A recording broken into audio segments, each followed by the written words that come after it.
Добрый день, друзья! Сегодня готовим картофель по-деревенски. Советую брать его крупный и не очищать.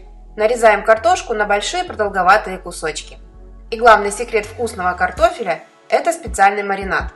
Итак, в миску вливаем растительное масло, всыпаем чайную ложку мелкой соли без горки, черный молотый перец по вкусу, пол чайной ложки куркумы и чайную ложку паприки. Также 1,5 чайной ложки сушеного чеснока, 1 чайную ложку орегано и 1 чайную ложку базилика.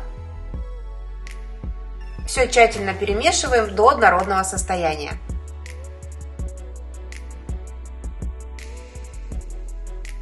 Выливаем соус на картофель.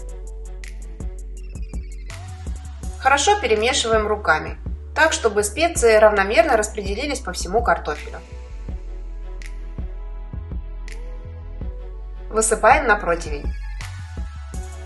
Задай интересующий тебя вопрос мне в комментариях. Я обязательно отвечу.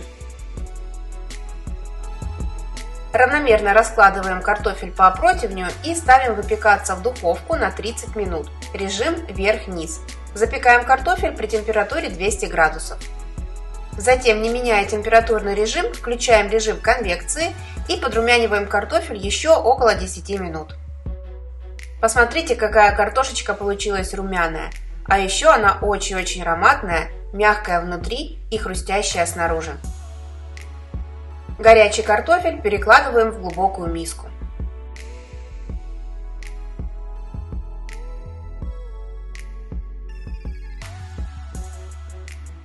На данном этапе в картофель я добавляю несколько зубчиков чеснока, пропущенного через пресс, и мелко нарезанную зелень.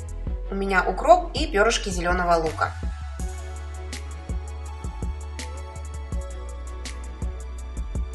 Перемешиваю и горячий картофель по-деревенски подаю на стол. Пробуйте приготовить сами, такой картофель точно всем понравится.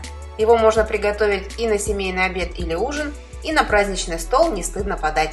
Готовьте вместе со мной и удивляйте близких простыми, но безумно вкусными блюдами. С любовью, Евгения и кулинарный канал «Это просто».